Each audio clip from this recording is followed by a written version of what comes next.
ફરી એકવાર ગુજરાતની વાત કરીશું। સુરતમાં વરસાદ પડતાની સાથે જ હવે એક્સપ્રેસ વે પણ બિસ્માર બન્યો।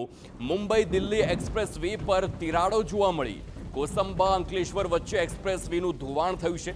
રસ્તાની બાજુમાં મોટું જે માટીનું પુરાણ કરવામાં આવ્યું હતું તે માટીનું પુરાણ પણ હવે ધોવાયું છે।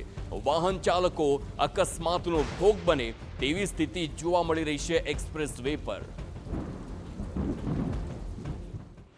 सामान्य रीते ચોમાસાના વરસાદમાં ગામડાઓના રસ્તાઓ ધોવાઈ જતા હોય છે, સ્ટેટ હાઈવે ધોવાઈ જતા હોય છે, પણ હવે તો એક્સપ્રેસ વે ધોવાઈ રહ્યા છે। સીધા દ્રશ્યો જોઈ શકો છો કે દેશના વડાપ્રધાન નરેન્દ્ર મોદીના ડ્રીમ પ્રોજેક્ટ ગણાતા દિલ્હી મુંબઈ એક્સપ્રેસ વેનું પહેલા ચોમાસામાં જ ધોવાણ થઈ ગયું છે।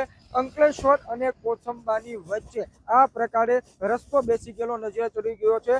કેમેરામેનને કે દ્રશ્યો નજીકથી બતાવો કે આ રીતે મસ્ત મોટી તિરાડો પડી ગઈ છે, ડામર આ રીતે ઉખડી રહ્યો છે। એના પરથી સાબિત થાય છે કે કઈ રીતનું મટીરિયલ આમાં વપરાયું છે, કઈ રીતે રસ્તો બનાવવામાં આવ્યો છે। આટલો રસ્તો બની ગયો છતાં તંત્રના અધિકારીઓ ક્યાં હતા, તેઓ દ્વારા મટીરિયલ કેમ ચેક કરવામાં આવ્યું ન હતું, તેઓ લોકોમાં પ્રશ્નો ઊભા થઈ રહ્યા છે। જે રસ્તાની નજીકે માટી પુરાણ કરવામાં આવ્યું હતું, આ માટી પુરાણ પણ ધોવાઈ ગયું છે। સીધા દ્રશ્યો જોઈ શકો છો કે કપચી સહિતની જે માટી છે તે માટી પણ અહીંયા ધોવાઈ ગઈ છે। અંકલેશ્વર અને કોસંબાની વચ્ચે ઠેર ઠેર આ પ્રકારના દ્રશ્યો જોવા મળી રહ્યા છે। બ્રિજો ઉપર પણ ગાબડાઓ પડી ગયા છે, આખા રસ્તાઓ બેસી ગયા છે, તથા તંત્રના અધિકારીઓના પેટનું પાણી હલતું નથી। ત્યારે જે પણ જવાબદારો હોય તેઓ વિરુદ્ધ કડક કાર્યવાહી થાય તેવી વાહન ચાલકો માંગ કરી રહ્યા છે।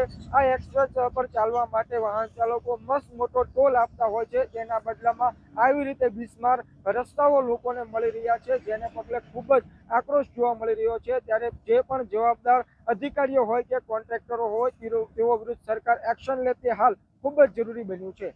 મેહુલ ભોકાળવા, TV9 સુરત।